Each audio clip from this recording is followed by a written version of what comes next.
Entonces vamos a estudiar y analizar es el ejemplo histórico que Dios preservó de algunos discípulos llevando a cabo ellos la gran comisión. ¿Cómo lo hicieron? ¿Será que Dios todavía desea, anhela que podamos nosotros ser testigos de eso que Dios encomendó a los discípulos?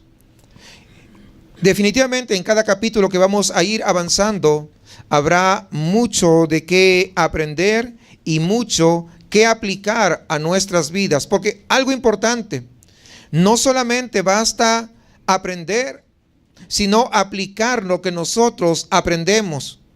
Porque ¿de qué sirve que memoricemos toda la Biblia? No sirve de nada. A veces algunos se preocupan en memorizar.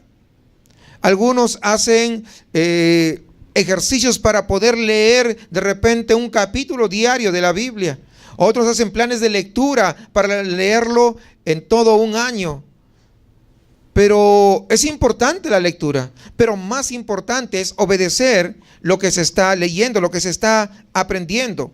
Así que vamos a tratar de fijarnos siempre en ese mensaje de los discípulos que querían comunicar.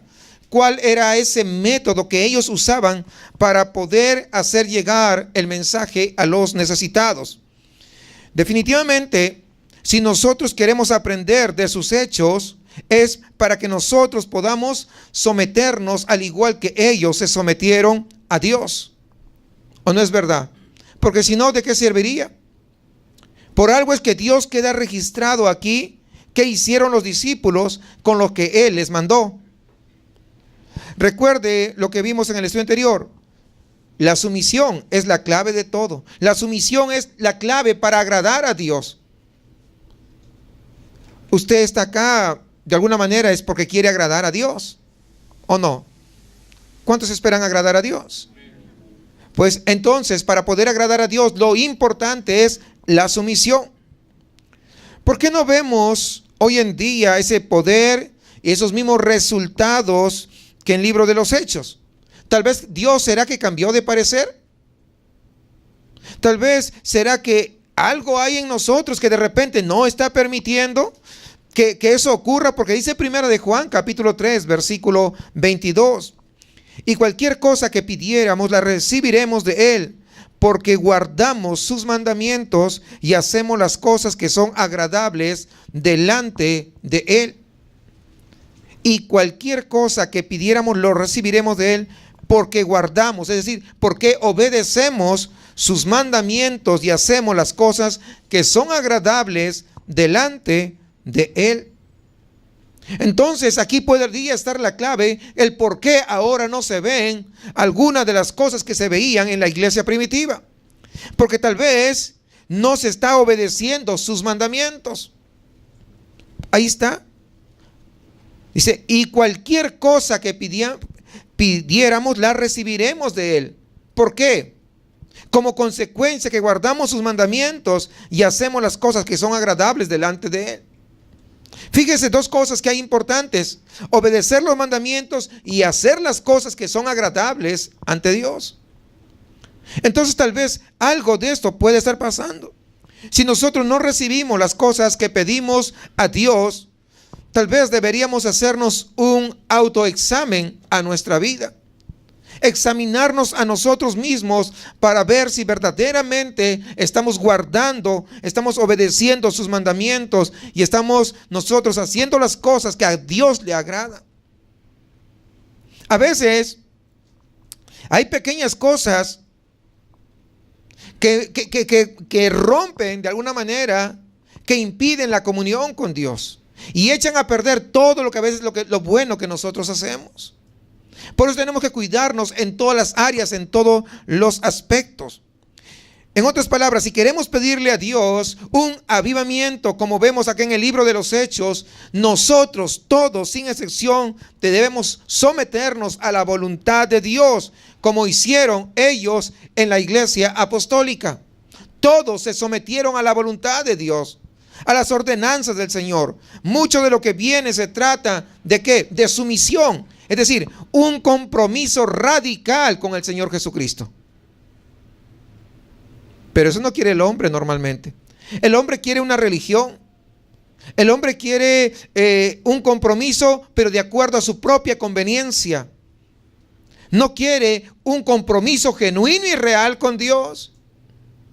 Muchas veces se llegan a las iglesias para que se ore por ellos, para que sean sanos. Y está bien, Dios sana. Pero solamente lo único motivo porque llegaron a la iglesia es buscando una sanidad, no por buscar de corazón verdadero a Dios.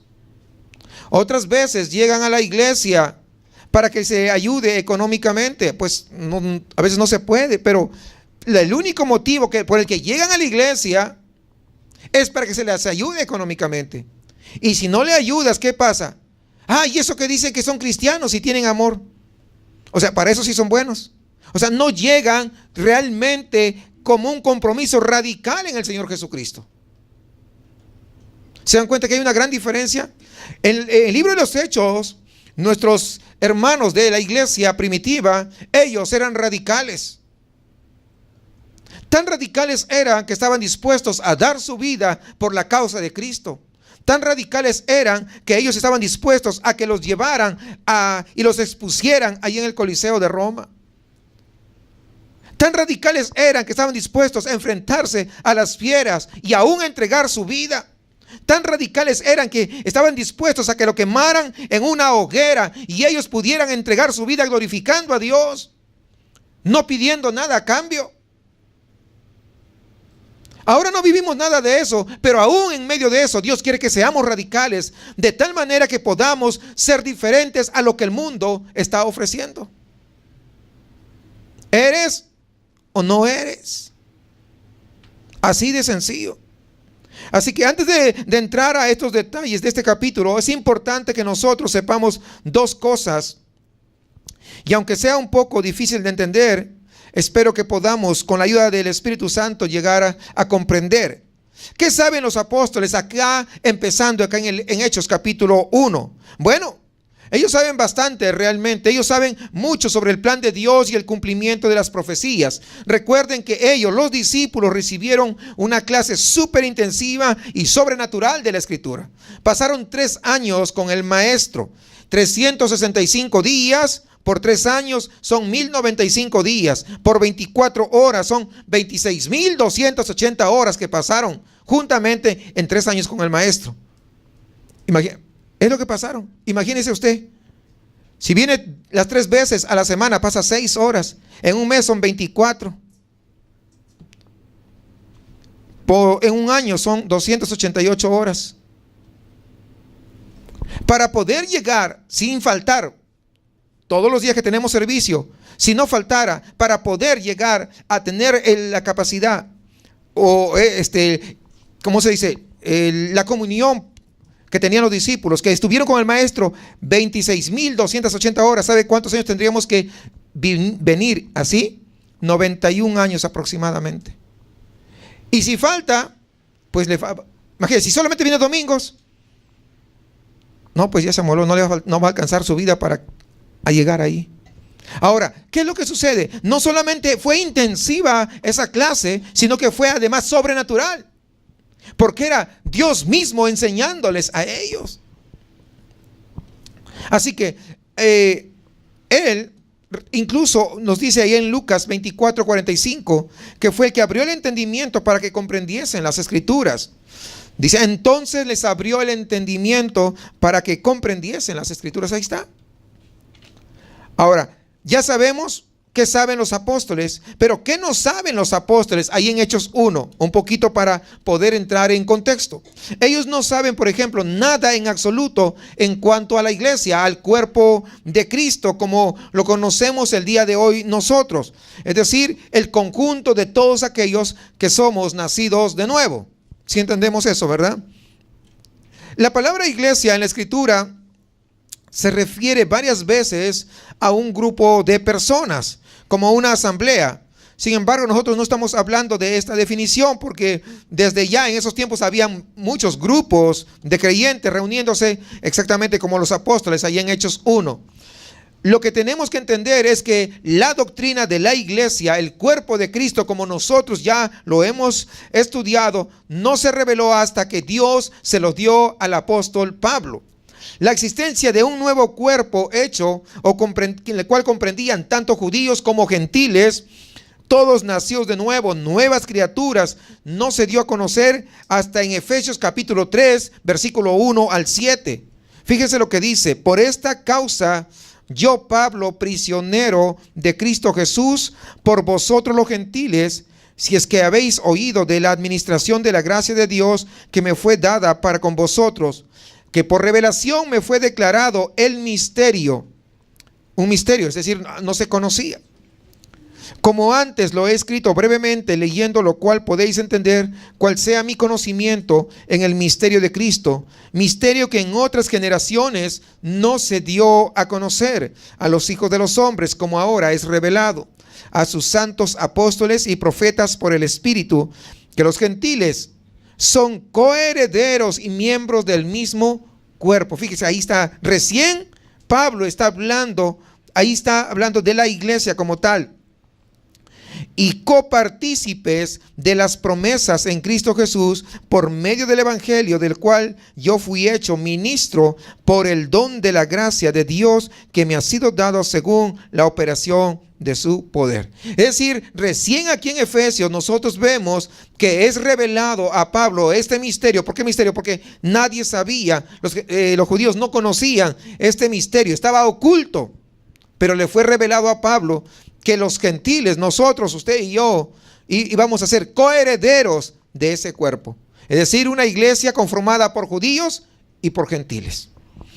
Así que este evangelio fue revelado a Pablo y a ninguno otro antes de él. Fíjese lo que dice Gálatas capítulo 1, versículo 11.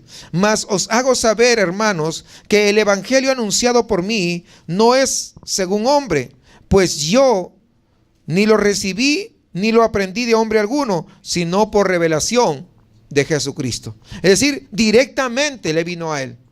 Antes nadie lo sabía, por eso que nadie le enseñó.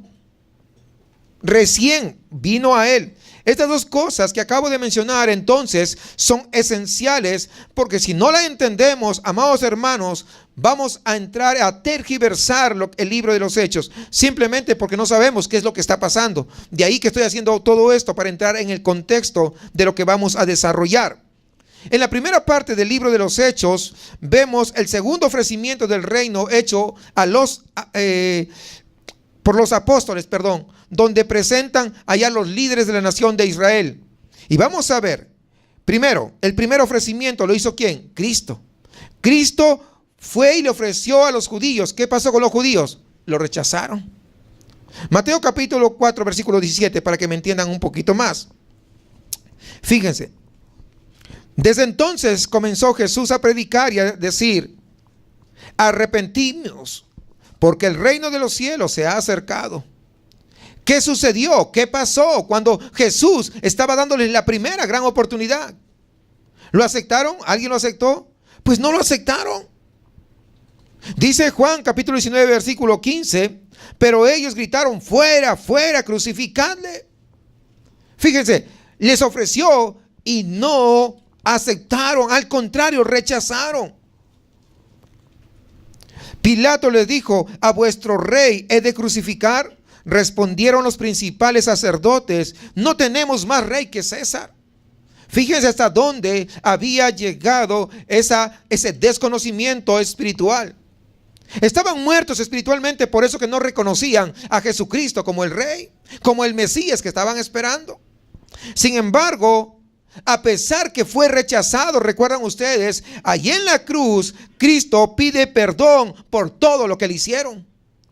Ahí en Lucas capítulo 23, versículo 34, Jesús decía: Padre, perdónalos porque no saben lo que hacen. Y repartieron entre sí sus vestidos echando suertes. Es decir, a pesar de ser rechazado, Jesús pide perdón. Por esto la nación de Israel tuvo una segunda oportunidad. ¿Sí van captando la idea? La primera oportunidad, ahora, porque Jesús intercedió, es que llegó la segunda oportunidad de poder aceptar a Jesús como su rey, como el Mesías prometido, a través de la predicación de los apóstoles. Así que vemos esta segunda oportunidad aquí en los primeros en los primeros capítulos del libro de los Hechos. Y eso se da, ¿por qué? Porque Jesús, ¿qué? intercedió. ¿Van entendiendo? En la primera lo rechazaron, entonces le da una segunda oportunidad. Así que todo esto lo vamos a ir aclarando un poquito más conforme vamos desarrollando nuestros estudios. Por esto, hermanos, es importante saber un poco del contexto antes de poder ingresar en estos detalles. ¿Sí se da cuenta la importancia? Porque si no, a veces pasamos por alto cosas valiosas que nos ayudan a aclarar algunas cosas que vamos a desarrollar. Hechos, podríamos decir que es un libro de transición, porque los judíos rechazaron el ofrecimiento del reino y ese rechazo oficial fue el martirio de Esteban, ahí en Hechos capítulo 7, que pues la mayoría de ustedes ya lo ha leído. Con este rechazo, lo que hace Dios es deja de lado a la nación de Israel y lleva esas buenas nuevas de salvación de Cristo Jesús a los gentiles, donde levanta su iglesia, el cuerpo de Cristo, como parte de ellos. Es ahí. Por eso, en el libro de los Hechos vemos una transición ¿de qué? De Israel a la iglesia, de los judíos a los gentiles. Es decir, es un libro intermedio que ayuda a poder entender ese proceso de transición. Con esta breve introducción, hermanos, ahora sí ingresemos a desarrollar nuestro estudio. Primero, vamos a ir del versículo 1 al versículo 5. Vamos al versículo 1, donde habla los mandamientos y habla de las promesas. Dice, en el primer tratado, oh Teófilo, hablé acerca de todas las cosas que Jesús comenzó a hacer y a enseñar. Si dice en el primer tratado, significa que lo que estaba escribiendo era ¿qué? El segundo. El primer tratado que este autor escribió a Teófilo fue el Evangelio de Lucas. Lucas es el autor tanto del Evangelio que lleva su nombre como también del libro de los Hechos, es el autor. Uno puede fijarse en los pronombres ahí en Hechos para ver cuando Lucas se juntaba con el equipo misionero de Pablo, entonces él decía nosotros, pero cuando no estaba juntamente con este equipo misionero decía ellos. O sea, muchas veces estaba ahí presente, otras veces cuando no estaba decía simplemente ellos. Y el Evangelio de Lucas trata de lo que Jesús comenzó a hacer, a enseñar. Y el libro de los Hechos sigue con ese mismo tema mostrándonos qué hizo y enseñó después a través de sus discípulos, a través de sus seguidores. Así que el libro de los Hechos podríamos decir que es una continuación de la historia que nosotros vemos narrada en el Evangelio de Lucas. Si quisiéramos, los dos podrían ser un solo libro y caería bien. Tiene bastante relación el uno con el otro. Es importante entonces tener claro este aspecto a fin de una mejor comprensión. Sigamos versículo 2. Hasta el día en que fue recibido arriba, después de haber dado ¿qué? Mandamientos. Fíjense, después de haber dado mandamientos por el Espíritu Santo a los apóstoles que había escogido, a quienes también después de haber padecido se presentó vivo con muchas pruebas indubitables, apareciéndoseles durante 40 días y hablándoles acerca del reino de Dios. Cristo les había dado unos mandamientos a sus seguidores. ¿Cuáles fueron? Si nosotros vamos a los evangelios, pues ahí está, ¿verdad? La gran comisión. Ese es el mandamiento de la gran comisión. Fue la gran comisión, ese gran mandamiento, ahí lo vemos, ¿no? Mateo 28, 19, todos creo que lo sabemos. Por tanto, id y haced discípulos a todas las naciones, bautizándolos en el nombre del Padre y del Hijo y del Espíritu Santo. Ahí está, id y haced. Si se dan cuenta, id y haced son imperativos, son órdenes. Aquí el Señor nos manda hacerlo. Es decir, son mandamientos. No es que si tú quieres, es que hay que hacerlo. Hay que ir y hacer discípulos. Eso es invalioso, hermanos. Entonces, recuerde algo importante. ¿Por qué no se daban las cosas o no se dan ahora en la actualidad los milagros tan extraordinarios que se daban en el libro de los Hechos? Y yo les decía, porque tal vez no estamos obedeciendo los mandamientos. Y un mandamiento es justamente eso, id y hacer discípulos. ¿Tú estás haciendo discípulos? ¿Estás llevando el evangelio? ¿Cuántas personas le predicas? ¿Cuántos se han salvado por tu predicación? ¿Cuántos han venido al conocimiento de la verdad? ¿Cuántos son discípulos de Jesús? Pregunta sencilla. Tal vez por eso es que a veces no pasa nada. Necesitamos, hermanos, despertar. Necesitamos poder despertar en el sentido de decir: Señor, voy a comenzar a obedecer. Tal vez hasta el año pasado me faltaba conocer un poquito, pero ahora ya conozco más y sé y entiendo que puedo ser capaz de compartir a otro tu palabra. Tenemos que hacerlo si nosotros verdaderamente nos decimos que somos discípulos del Señor. El verdadero discípulo obedece lo que su maestro le enseña. Y no solamente eso, no solamente manda, o sea, no solamente pone mandamientos, además ordenó que se quedaran en Jerusalén esperando una promesa, como lo indica el versículo 4. Vamos al versículo 4. Y estando juntos, les mandó que no se fueran de Jerusalén, sino que esperasen la promesa del Padre, la cual les dijo: oíste de mí. Porque Juan ciertamente bautizó con agua, mas vosotros seréis bautizados con el Espíritu Santo dentro de no muchos días.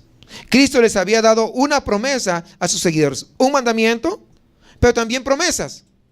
Siempre van ahí a la par. La promesa del Padre es el bautismo del Espíritu Santo. Hay que entender que el bautismo del Espíritu, con el Espíritu, en el Espíritu, ese es el evento que ocurre en el nuevo nacimiento. Cuando alguien se arrepiente, cuando alguien pone su fe en Cristo para ser salvo, en ese momento sucede esto que está narrando acá el pasaje.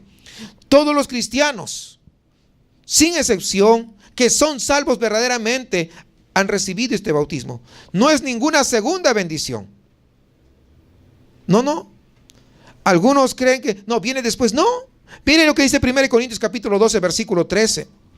Porque por un solo espíritu fuimos todos bautizados en un cuerpo, sean judíos o griegos, sean esclavos o libres, y a todos se nos dio a beber de un mismo espíritu. ¿A quiénes? A todos. Ahí está. Si alguien no ha recibido este bautismo, pues entonces no es de Cristo, no es cristiano. Ahora, el bautismo del Espíritu Santo no significa que comiences a hablar en lenguas necesariamente. Porque muchas veces se dice eso, y al dar esa enseñanza, muchas veces lo que se hace es crear una mala idea de lo que significa el bautismo del Espíritu Santo. Algunos creen que tiene que pasar algo espectacular. Y en la Biblia no menciona que pasa algo espectacular. Recuerda que la vida del cristiano empieza por fe y termina por fe. ¿Le creemos a la palabra o no? Pues hasta en eso hay que ser radicales. Si alguien, o por ejemplo, a veces alguien le dice: si tú no hablas lengua, entonces tú no tienes el bautismo del Espíritu Santo. Eso no dice la Biblia.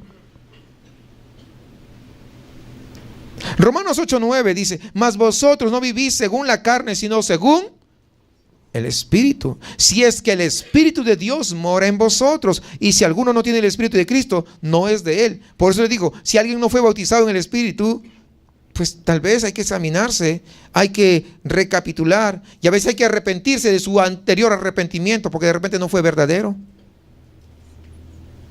Ahí está, sencillo. Entonces, versículo 1 al versículo 5, vemos que hay una expectativa aquí, y se debe a lo que el Señor había dado a sus apóstoles. ¿Qué les dio? El mandamiento, específicamente la gran comisión. De eso está hablando. Les dio también una promesa. ¿Cuál? Específicamente la del bautismo del Espíritu Santo, la cual les iba a dar poder para poder cumplir, ¿qué? El mandamiento que les había dado. Le da un mandamiento, pero es que no lo voy a hacer. Pues te voy a dar el Espíritu Santo. Con el Espíritu Santo tú vas a poder hacer eso. Entonces, cuando alguien de repente no quiere hacer la gran comisión, no quiere cumplir, tal vez le falte el Espíritu Santo. Estoy poniendo un signo de interrogación bien grande. No lo sé. Porque no voy a decir: ay, el pastor está juzgando. No, estoy diciendo, no, porque para eso fue. Ahora el Señor les da una buena orientación en cuanto a la tarea que les toca. Vamos, versículo 6. Esa orientación que vamos a ver. del versículo 6 hasta el 11. Primero vamos a leer del 6 al 8. Dice: entonces los que se habían reunido le preguntaron diciendo: Señor, ¿restaurarás el reino de Israel en este tiempo? Y les dijo: no os toca a vosotros saber los tiempos o las sazones que el Padre puso en su sola potestad, pero recibiréis poder cuando haya venido sobre vosotros, ¿qué? Ahí está, el Espíritu Santo, y me seréis testigos en Jerusalén, en toda Judea, en Samaria y hasta lo último. Muy bien. Recuerde lo que le expliqué hace un momento, que los discípulos recibieron un curso intensivo y sobrenatural de parte de Cristo, ¿verdad? Ellos conocían muy bien el Antiguo Testamento. Algo, cuando ellos en el versículo 6 le hacen la pregunta: ¿restaurarás el reino de Israel en este tiempo? No era que ellos desconocieran, sino que algo sabían. Lo que querían era una confirmación y algo que el Señor les amplíe más al respecto, porque ellos sabían que algo de eso ya conocían. Entonces, el reino de Israel tenía antes un reino físico. ¿Recuerdan ustedes? Sus reyes eran físicos. Tenemos a David, un hombre físico. Tenemos a Salomón, etcétera, ¿no? Y el reino de ellos era física. ¿Cuál era? La tierra prometida. Pero ahora vemos también a ellos, por otra parte, peleando, ¿qué? Guerras físicas contra enemigos físicos. ¿Es cierto o no es cierto? Claro, o sea, todo eso era así. Así que el reino de los apóstoles, ellos querían ver restaurado ese mismo reino, un reino físico en la nación de Israel. Esa es su perspectiva de ellos, de hombres. Recuerden también que ellos no saben nada del establecimiento de la iglesia, por eso todavía, ellos saben gran parte, pero no saben algo importante. Porque el único que conoce el futuro, ¿quién es? Pues sí. Los charlatanes esos que dicen que adivinan, pues no saben nada. ¿O sí? Y que adivinan el futuro y tanto rollo. Pues no, el único que sabe el futuro es Dios. Ellos no saben ni lo que va a pasar de aquí a 5 minutos. Pero Dios sí lo sabe, ¿o no? Claro. Entonces, Él ya sabía qué cosa iba a pasar. Por eso, Él ya en sus planes ya estaba lo de la iglesia. Les he dicho, Dios no tiene plan B. Tiene un único plan y nadie se lo va a echar a perder. Ni usted, ni el diablo, ni los demonios, ni el infierno. Nadie. El plan que Él tiene, así va a ser. Todavía ahí en Hechos 1, debemos recordar que la iglesia no había sido revelada. Aún todavía. Dios está esperando ver la reacción de los judíos antes de poder revelarlo. Los apóstoles saben que el reino físico ya se puede establecer y le hacen a Cristo esta pregunta, porque ya tenían un cierto entendimiento. Esa es la razón por la que hacen esa pregunta. No es que eran unos ignorantes, porque algunos creen que eran ignorantes, no lo eran. Habían estado con el maestro, hermanos. El maestro de maestros. Conocían esto muy bien. Fíjese bien en que el Señor no le dice que no. Que el reino físico de Israel no se restaurará en ese momento. Su respuesta es, en cierto sentido, es depende. Depende de lo que vayan a hacer. Pero, y ahí en el versículo 8, mientras estén esperando que eso sea restablecido, ellos tienen una misión. La venida del Espíritu Santo para morar dentro de los santos tiene un propósito muy claro. Y yo quiero que todos estemos atentos a cuál es ese propósito. ¿Saben qué, hermanos? A veces se ha malinterpretado, a veces se ha torcido lo que Dios quiere hacer con su Espíritu Santo. Dios no lo hace o no nos da ese bautismo de su Espíritu Santo simplemente para hacerlo o porque le da la gana, ni para hacernos a nosotros sentirnos bendecidos, prosperados y en victoria. No. ¿Sabe para qué nos da su Espíritu Santo? Su Espíritu Santo nos dio para nosotros poder ir y predicar su palabra y ser testigos de Él. No es para otra cosa. Pero muchos no son bautizados. No, pues ya se siente la octava maravilla del mundo. La última Coca-Cola del desierto y que son los únicos. Y que hacen guerra espiritual y que luchen y que, wow, que estamos siendo muy bendecido y prosperado y tanto rollo. Pues no nos dio para eso. Si alguno de ustedes venía con esto, pues quiero que lea bien lo que dice. ¿Para qué? Recibiréis poder cuando haya venido sobre vosotros el Espíritu Santo. Y luego añade, y me seréis testigos. O sea, para eso le estaba diciendo. Para eso vas a estar bautizado con el Espíritu Santo. Sí, ¿Captaron la idea?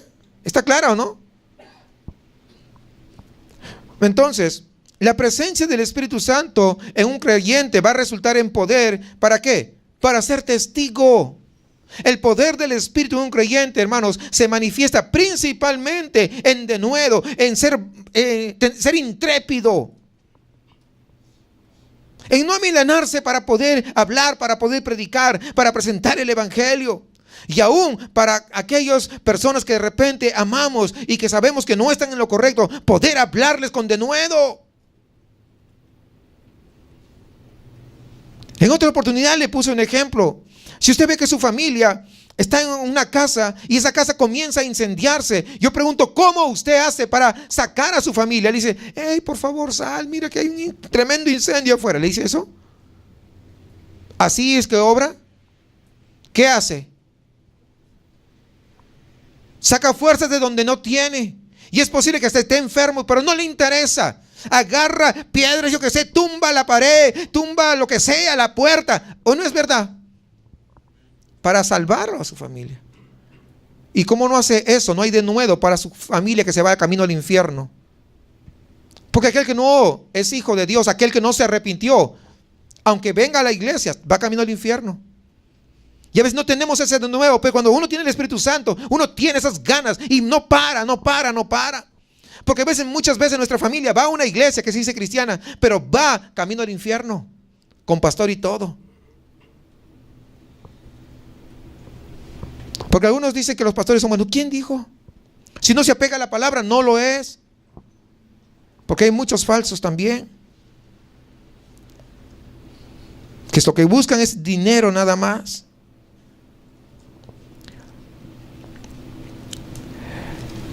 El poder del Espíritu Santo entonces se manifiesta principalmente en tener ¿qué? Ímpetu para poder predicar, para poder hablar, para poder compartir. Tal vez no pueda predicar en un púlpito, pero puede compartir con alguien más.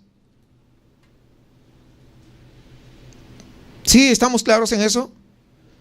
Tenemos que nosotros pedir que Dios nos ayude. Mire, en Hechos capítulo 4, versículo 29 al 31 dice: y ahora, Señor, mira sus amenazas y concede a tus siervos que con todo denuedo hablen tu palabra. Mire lo que pedían. Ellos no estaban declaro que cancelo esto y aquello y que no sé qué, y yo declaro un coche nuevo. Imagínense. Miren lo que estaban diciendo. Miren lo que ellos pedían. Estaban siendo amenazados y decía: concede a tus siervos que con denuedo, que no se agüiten, que con denuedo hablen tu palabra, mientras extiendes tu mano para que se hagan sanidades, señales y prodigios. Fíjense, primero es la palabra, después ya vienen los demás. ¿Sí? ¿Entendemos el orden? La prioridad. Mediante el nombre de tu santo Hijo Jesús. Cuando hubieron orado, fíjese lo que pasa, la importancia de la oración. Cuando hubieron orado, el lugar en que estaban congregados tembló y todos fueron llenos del Espíritu Santo y hablaban con denuedo la palabra de Dios. Cuando eres lleno del Espíritu Santo, nadie te detiene. ¿Le has hablado a tu jefe de Cristo? ¿Le has hablado que se está cayendo camino al infierno? No le digas a él: ay, mira que Dios te quiere hacer feliz. No, pues yo soy feliz. Te va a decir: tengo tanta lana que tengo y doy regalo por aquí y por allá. No, que mira, tú tienes un vacío en tu corazón. Pues no tengo ningún vacío. Tengo una buena esposa, mira, bien guapa. Mis hijos también salieron así. Y estoy en los mejores lugares. Me voy de vacaciones, tengo 4 vacaciones al año. O sea, dime que no tengo ningún vacío en mi corazón. O sea que no es la manera de predicar. Yo le recomiendo que venga al taller de evangelismo que damos nosotros, para que pueda aprender a cómo evangelizar. Porque cuando se evangeliza de esa manera, pues realmente la gente se va a burlar de ti. Pero cuando tú le haces ver su condición y que está yendo camino al infierno con todos sus millones de dólares y pesos que tiene, entonces tú salvaste tu responsabilidad. Tienes que predicar con denuedo. Cuando el Espíritu vino sobre los santos en Hechos 2, salieron, dice, del aposento alto y se metieron en las calles predicando con denuedo. Eso es, cuando los creyentes ahí en Hechos 4 fueron llenos del Espíritu Santo, el poder de Dios se manifiesta y hablaron con denuedo. Fíjense, ¿por qué es el Espíritu Santo? No es para creerse ahí en victoria y bendecidos, que no sé. No, hermanos, es para hablar, predicar con denuedo, ser testigos de Cristo. A eso es. Hechos 1:8 es el versículo clave de todo este libro, de hecho. Mire, pero recibiréis poder cuando haya venido sobre vosotros el Espíritu Santo y me seréis testigos en Jerusalén, en toda Judea, en Samaria y hasta lo último de la tierra. Este versículo es la declaración del propósito de Dios, de lo que Él hará en este mundo a través de sus discípulos, a través de sus seguidores, es decir, a través de usted y de mí. Este versículo define los hechos de los apóstoles, lo que ellos hacen en todo el libro de los Hechos. Es eso. Los apóstoles, bajo el control de ese Espíritu Santo, ellos testificaban de Cristo, hablaban de Cristo. El tema de este libro entonces es testificar. Dios desea que su pueblo testifique, que sea testigo de Él. Hechos, de hecho, podríamos decir que es un registro del evangelismo, de las misiones en este primer siglo que estamos nosotros ahora narrando. Cuando la iglesia todavía, podríamos decir, estaba en pañales, pero comenzaban a predicar, comenzaban a evangelizar. Y no había un grupito, todos. Porque si todos tienen el Espíritu Santo, si todos han sido bautizados con el Espíritu Santo, no hay nadie que se detenga. Todos comenzamos a predicar de un lado y de otro. Podríamos decir que el libro de los Hechos es como el manual de evangelismo y misiones para nosotros el día de hoy. Nos muestra qué hacer y nos muestra cómo hacerlo. Además de la misión, vemos también más orientación. Vayamos respecto a la ascensión de Cristo. Sigamos avanzando. Versículo 9. Y habiendo dicho estas cosas, viéndolo ellos, fue alzado y le recibió una nube que le ocultó de sus ojos. Y estando ellos con los ojos puestos en el cielo, entre tanto que él se iba, he aquí se pusieron junto a ellos dos varones con vestiduras blancas, las cuales también les dijeron: varones galileos, ¿por qué estáis mirando al cielo? Este Jesús, que ha sido tomado de vosotros al cielo, así vendrá como le habéis visto ir al cielo. Cuando Cristo se va, aparecen dos varones con una exhortación muy práctica, muy directa. No se quede en la congregación mirando arriba. No. Muchos creyentes son como estos apóstoles, ya que acabamos de leer aquí. Son salvos, han recibido esa gran comisión de evangelizar, pero se quedan ahí en la congregación mirando hacia arriba. Estoy hablando metafóricamente. Eso es todo lo que hacen. Cantan alabanzas a Dios, se saben muy bien los himnos, oran, escuchan los mensajes, leen la Biblia, asisten los martes, los jueves y los domingos. Sin embargo, están mirando al cielo.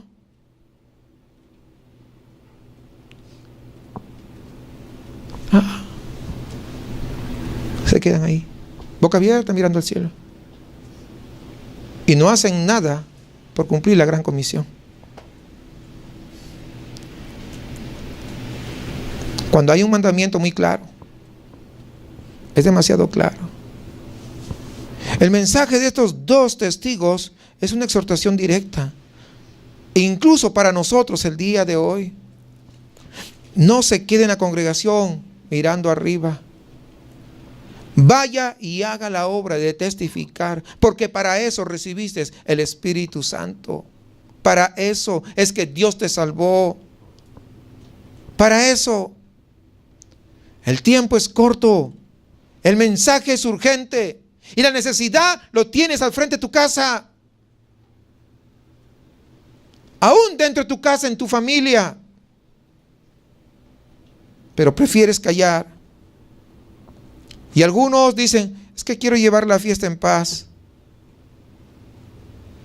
Algunos prefieren que se ofenda a Dios antes que se ofenda a su familiar. Y qué tristeza. No estamos siendo verdaderos testigos del Señor. Saben que su familia está camino al infierno, pero no son capaces de poder hacer nada. Y no hacemos nada muchas veces quedándonos en la congregación mirando al cielo. Porque somos cristianos muchas veces de 4 paredes. Y queremos las bendiciones. Y queremos la respuesta de Dios. Y queremos que Dios nos escuche. Pero no estamos dispuestos a cumplir la gran comisión. Si nosotros hemos sido bautizados con el Espíritu Santo, es para ser testigos. ¿No dice eso acaso? Y no hay excepción. Fíjese que no hay excepción. No dice el que es del departamento de evangelismo o el que... No. Acá es todos. Hay que trabajar. Hay que salir a sembrar la semilla para poder recoger cosecha. No se puede dejar. El día que usted deja de salir a evangelizar, ese día muchos están yendo camino al infierno. Están cayendo en el infierno.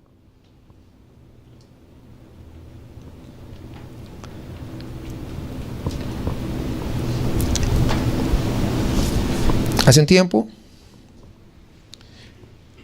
tenía un jueguito que me gustaba. Y sí me gustaba. Le daba un espacio de tiempo. No mucho, pero un poquito de tiempo. Tampoco no fue un tiempo muy largo, muchos días, pero sí me gustaba y estaba ahí jugando. Y cuando yo estaba jugando, el Espíritu Santo me habló. Dijo, mientras tú estás jugando ese tiempo que estás jugando, ese corto tiempo que estás jugando, dedicando a jugar, ¿cuántas personas se van camino al infierno?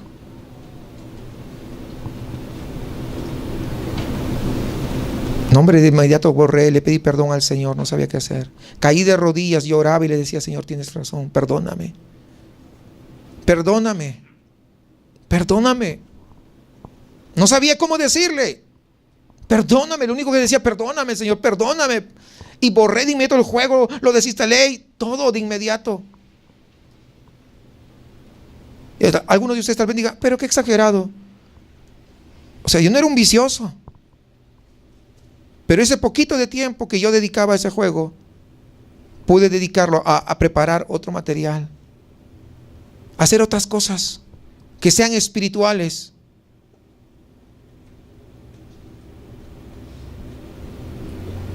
¿Sabe cuándo sucede? Cuando no tiene comunión con el Señor. Porque es el Espíritu Santo quien te redarguye, quien de inmediato salta y te dice, hey, lo que estás haciendo no está bien.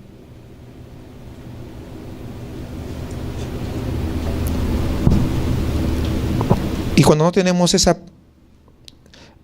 comunión con el Señor, para eso usted viene a la casa del Señor y también Dios le habla a través de la palabra, porque Dios habla de diferentes formas, de diferentes maneras.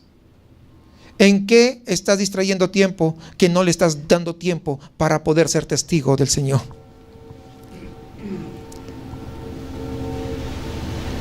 Versículo 12. Entonces volvieron a Jerusalén desde el monte que se llama del Olivar, el cual está cerca de Jerusalén, camino de un día de reposo. Y entrados subieron al aposento alto donde moraba Pedro y Jacobo, Juan, Andrés, Felipe, Tomás, Bartolomé, Mateo, Jacobo, hijo de Alfeo, Simón el celote y Judas, hermano de Jacobo. Todos estos perseveraban unánimes en oración y ruego con las mujeres y con María, la madre de Jesús, y con sus hermanos. Aquí podemos contrastar el versículo 4 con el 12. Cristo les mandó que no se fueran de Jerusalén hasta que recibieran el Espíritu Santo. ¿Qué hicieron? Pues volvieron a Jerusalén.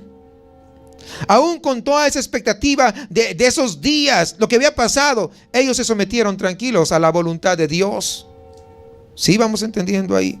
Mientras esperaban, ellos seguían perseverando unánimes en oración. Mientras esperas tú una respuesta de parte de Dios, persevera en la oración. Mantente unido al cuerpo de Cristo. Mantente unido en comunión con los hermanos. ¿Por qué flaquear? Si tú quieres la victoria, si tú quieres esperar la respuesta del Señor, sigue manteniéndote unido. Que el Señor, tu respuesta está preparada. La unanimidad, hermanos, es ese mismo sentir, es esa misma mente, es ese mismo parecer. En eso consiste ser unánimes. La unanimidad es ese yugo igual con todos aquellos que compartimos como obreros en la viña del Señor, y de la cual somos todos nosotros. Un yugo sirve para que cuando dos bueyes están arando, uno no se vaya más adelante y el otro, sino que los une y van todos, los dos van juntos. Aunque no quieran, van juntos. El yugo es lo que nos une. ¿Qué nos une? Lo que Dios ha hecho por nosotros. Y además, la responsabilidad de la obra de Dios. Porque es una responsabilidad que está puesta sobre los hombros de todos nosotros, sin excepción. Este yugo, hermanos, es la obra de Hechos que ya leímos anteriormente en el versículo 8. Pero recibiréis poder cuando haya venido sobre vosotros el Espíritu Santo. Y ahí viene el yugo. Y me seréis testigos en Jerusalén, en toda Judea, en Samaria y hasta lo último de la tierra. Ahí está.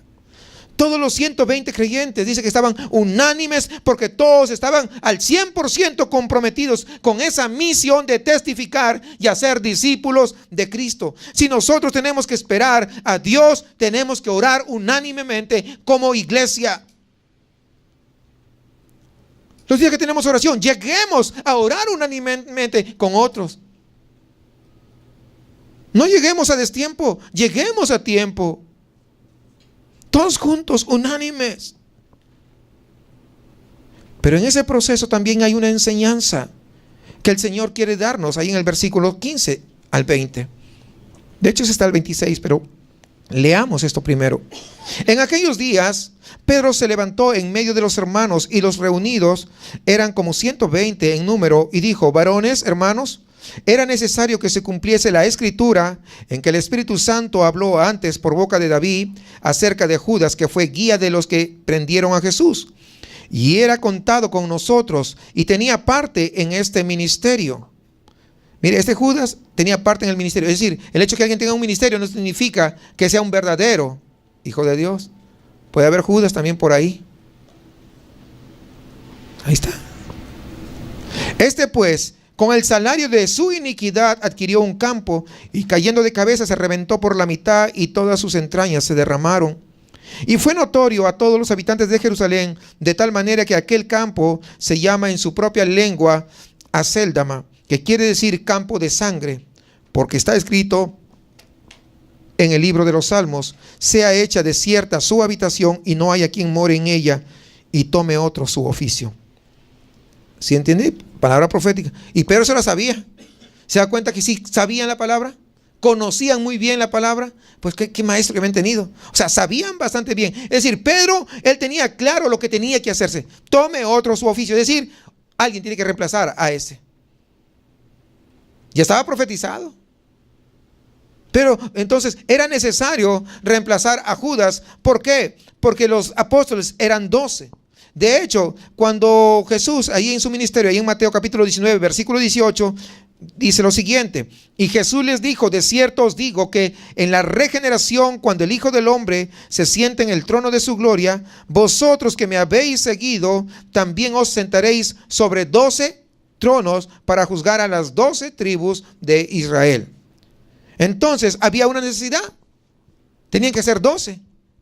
¿Sí entendemos? Había necesidad. Así, con esa necesidad, Pedro busca una solución. ¿Cuál es? La elección de el reemplazante de Judas. Porque en ese instante solamente estaban quedando 11.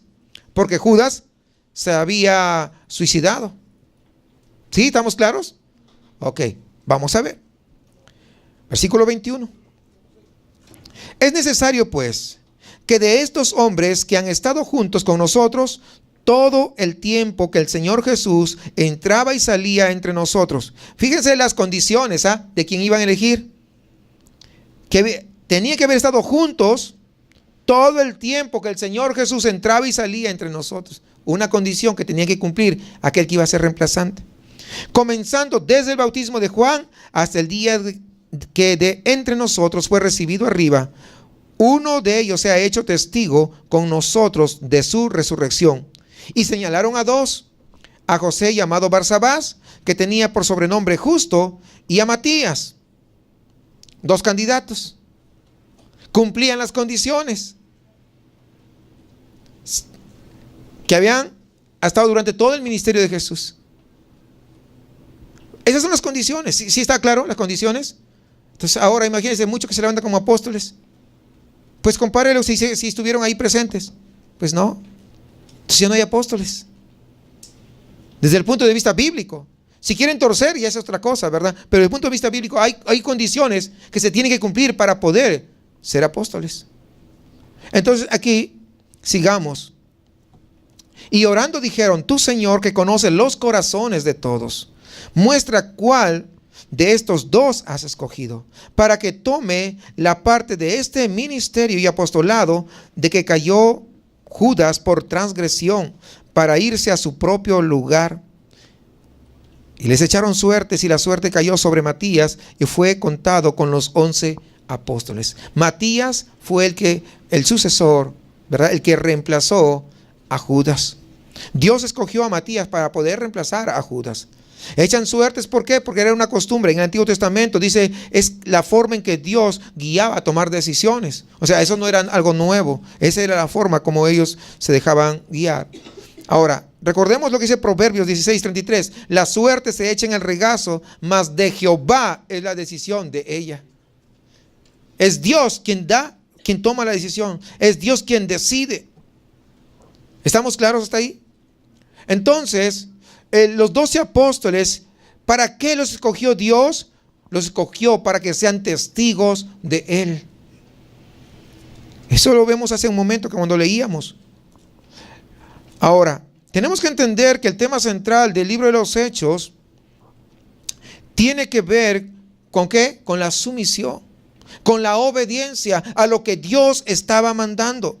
Por eso, cuando dice, pero recibiréis poder cuando haya venido sobre vosotros el Espíritu Santo y me seréis testigos, no dice si tú quieres, dice, me seréis. Así de sencillo. Si tú eres bautizado, si tú verdaderamente eres cristiano, vas a ser bautizado con el Espíritu Santo, y me seréis testigos. Me seréis testigos. En Jerusalén, en toda Judea, en Samaria y hasta lo último de la tierra. Y la misión nunca cambia, es la misma siempre. Dios quiere seguir extendiendo su reino, bien su reino físico como con los 12, pero también su reino espiritual como con Pablo y con nosotros en este caso. Ahora pues ya no están los 12, ahora estamos nosotros. Quiere seguir extendiendo ese reino. ¿Por qué? Porque recuerden que Jesucristo vino a este mundo ¿para qué? Para salvar lo que se había perdido. Jesucristo no está acá, pero estamos nosotros y estamos investidos de su Espíritu Santo, y es una razón, no para sentirnos poderosos, no para sentirnos con unción de Dios y con tanto rollo, no, para ser testigos de Él, llevando la palabra a otros. Esa es la razón. Hermanos, en el principio Dios le dio a Adán y a Eva la gran comisión de extender su reino a la tierra a través de ¿qué? De sus descendientes físicos. Ustedes recuerdan, ahí en Génesis capítulo 1 versículo 28, y los bendijo Dios y les dijo: fructificad y multiplicaos, llenad la tierra y sojuzgadla, y señorear en los peces del mar, en las aves de los cielos y en todas las bestias que se mueven sobre la tierra. La comisión nunca ha cambiado. Dios quiere que hagamos lo mismo hoy, pero ahora en el sentido espiritual. Cuando dijo ahí, multiplicaos y llenad la tierra de hijos, pero que lo conozcan a Dios, que ellos serán como padres, tienen que enseñarles, porque ellos habían tenido un conocimiento claro de quién era Dios, habían platicado directamente, conocían a Dios, y eso mismo tenían que enseñar a todos sus hijos, pero se equivocaron en el camino. Ahora Dios nos manda que nosotros podamos hacerlo en el sentido espiritual. Dios quiere que fructifiquemos hijos de Dios, hijos espirituales. Esto es lo que se llama evangelismo, lo cual no tenemos que descuidar. No podemos irnos de vacaciones y descuidar el evangelismo de la iglesia. Se puede ir de vacaciones quien quiera, pero el evangelismo debe seguir caminando, porque usted y yo somos llamados a poder predicar, ser testigos del evangelio. ¿Sí entiende eso, hermanos? Dios quiere que nos multipliquemos, que nuestros hijos tengan hijos. Mientras que nosotros sigamos teniendo hijos, esto se llama discipulado, que vamos pasando de uno a otro y a otro. A eso somos llamados. Quiere que llenemos la tierra con esos hijos espirituales. Esto se llama misiones, cuando Dios nos llama de un lugar a otro. Así como Dios me llamó para venir acá a México, Dios lo puede llamar a usted para ir a otro lugar, porque es la forma que Dios hace.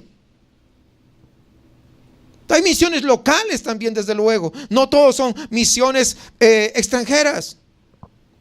Se puede hacer misiones locales. Hay mucho territorio en el cual podemos nosotros desarrollarnos como misiones. Cuando nosotros desarrollamos esa parte de misiones, llevamos el evangelismo y el discipulado entonces hasta lo último de la tierra. De eso está hablando aquí. Hechos 1:8 es la clave para poder entender todo el libro de los Hechos. Es también la clave para entender la vida cristiana, porque es la razón por la cual Dios nos ha dejado con vida aquí sobre la tierra. Esa es la iglesia que Dios anhela, una iglesia que vaya y predique su palabra, que sea testigo de Él. Dios no unge a alguien con su Espíritu Santo para que se crea que es mejor que los demás.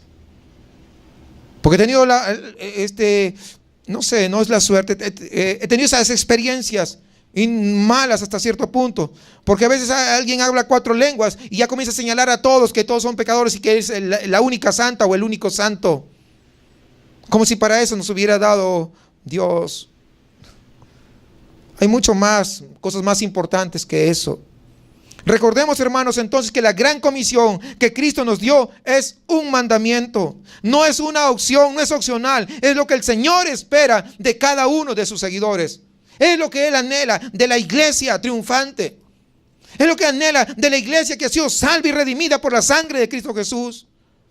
De alguna manera nosotros, hermanos, tenemos que buscar cómo hacerle llegar ese mensaje del evangelio a aquellos que son inconversos. Pídele a Dios que te dé entendimiento y sabiduría para que puedas hablar. Tenemos que salir a evangelizar para ser discípulos, discípulos para ser evangelistas, y así vamos cumpliendo la gran comisión. Solo nos queda una cosa: la exhortación. Esa exhortación que dieron aquellos ángeles a esos dos varones. Nosotros no sabemos cuándo es que Cristo va a venir. No sabemos, ni los ángeles del cielo saben cuándo será su retorno. Pero sí sabemos lo que tenemos que estar haciendo mientras Él todavía no viene. No debemos quedarnos en la iglesia mirando al cielo. ¿Sí me entienden eso, no? Estamos hablando metafóricamente. Cristo viene pronto. Oremos unánimes. No desmayemos. Algunos que antes sí evangelizaban, ahora no lo hacen. Como si la gran comisión hubiera fenecido. Como si fuera un mandato de la ley que Dios ya no quiere que hagamos, cuando Cristo mismo vino a poder salvar. Y ese grande amor que el Señor tuvo para perdonar tus pecados, ¿por qué no lo demuestras a otro predicando? ¿A cuántos predicas tú? Hermanos, oremos unánimemente. Y como dice ahí en Hechos 2, que vamos a verlo posteriormente, que Dios nos dé la bendición de esa llenura de su Espíritu para que nosotros también podamos ser instrumentos en sus manos, de tal manera que podamos glorificarle llevando a cabo nuestra misión de vida, por la razón por la cual nosotros todavía estamos aquí. Algunos dicen: yo tenía tal enfermedad y Dios me sanó. ¿Y qué te sanó? ¿Para qué? ¿Para que digas nada más Dios te sanó? ¿O es para que prediques y evangelices a más gente? Dios te libró de tantos peligros. ¿Para qué? Para que digas: sí, Dios me libró. Y a veces ni siquiera dices eso. Malagradecidos todavía somos. Si todos estamos con vida, es porque Él quiere que todavía nosotros podamos cumplir esa gran comisión. Aquí en Hechos capítulo 1 vemos esa expectativa que tenían los discípulos. Vemos esa expectativa por la venida del reino mesiánico que ellos querían que ya de una vez se instaurara. Vemos esa expectativa por el ministerio del Espíritu Santo, del cual ellos no sabían absolutamente nada, sino ellos tenían expectativa cómo se iba a mover a través de sus personas. Todo este capítulo está cargado de una expectativa que va a estallar en el siguiente capítulo, capítulo 2, que vamos a ver en la siguiente semana. Pero sobre todo, hermanos, aquí todo esto debe llevarnos a que a un entendimiento que para poder cumplir esto que Dios ha mandado se requiere sumisión. No hay otra manera. Los hijos de Dios se caracterizan porque se quieren someter al mandamiento del Señor. La gran comisión es un gran mandamiento y esto quiere decir, es nuestra gran obligación. Si es un gran mandamiento, hay una gran obligación de parte tuya y mía. ¿Lo estás haciendo? Tenemos que someternos a la voluntad de Dios, porque es la única manera de cumplir con esa misión que Dios nos ha dado. Nos preparamos en el discipulado y cumplir con esa misión de evangelizar permanentemente. Que no nos durmamos en nuestros laureles. Hermanos, cuando los hermanos de la iglesia primitiva dice que comenzaron a perseguirlos, ellos por donde iban, sí seguían predicando. Y Dios usó esto para que el evangelio se esparciera aún más. Es decir, aún los problemas en medio de las circunstancias difíciles no dejaron de predicar. Muchas veces nosotros, cuando nos pasan alguna circunstancia, lo único que pensamos en yo, como si no hubiera gente que está perdiéndose, mientras que nosotros estamos distraídos. Déjame decirle, una de las grandes cosas que Dios ha hecho a través de mi vida, una de las grandes respuestas que ha venido a mi vida, no ha sido a través de orar por mí, sino a través de ministrar los corazones de otros. Usted quiere obtener respuestas de Dios, comience a obedecer la voz de Dios. Pero para eso, tú tienes que someterte. Jamás nosotros vamos a ver realizada esta expectativa si nosotros no nos sometemos al Señor. Pero ¿saben qué? El Señor te dice, y me seréis testigos. Pero tú decides. El Señor ahora no te va a imponer, pero tú decides, ¿quieres ser testigo o no? Y eso es algo radical. Sé radical. Toma decisiones firmes. Y sé testigo para la gloria de Dios. Y aunque mueras en el intento, una recompensa recibirás. No te cobardes por nada, por el que dirán. Cristo pasó peores cosas que ninguno de nosotros ha pasado, pero Él no se acobardó en cumplir su gran misión, que era venir a este mundo, trayendo las buenas nuevas de salvación, pero también entregando su vida a favor tuyo y a favor mío. ¿Cómo responderás tú a este mandato, a este gran mandato que Dios ha puesto sobre nuestros hombros? ¿Le vas a obedecer o seguirás como si nada pasara? Me seréis testigos. La decisión es tuya, no del Señor. Muchos quieren el Espíritu Santo. Muchos quieren saltos y brincos, pero no quieren ser testigos. De hecho, testigo significa mártir, por si acaso. Por eso es que a algunos no les gusta. Sin embargo, hemos sido llamados a ese ministerio. Tenemos un ministerio. Hay algunos que se mueren por los cargos en la iglesia. Pero qué mejor si nosotros, dice la Biblia, que tenemos el ministerio de la reconciliación. ¿O no es cierto? Claro, tenemos el ministerio de la reconciliación. Y aquí, nuevamente, nos está ratificando cuál es la voluntad de nuestro Dios. ¿Cómo respondes? ¿Quieres seguir haciendo tu voluntad o lo que Dios ha mandado? ¿O quieres que Dios te hable directamente y te diga, mira, estás desperdiciando tiempo en esto? Porque tú vienes a la iglesia, vienes a alimentarte, pero eso, ¿en qué beneficia seguir extendiendo el reino de Dios? ¿Beneficia en algo? No, si tú no lo haces. Tú solamente vienes a alimentarte, pero te estás portando egoísta. Es necesario tomar una decisión radical y decir, no solamente voy a venir a alimentarme, sino que voy a alimentarme para poder llevar también a otros. Y que la gloria de Dios pueda manifestarse a través de mi vida.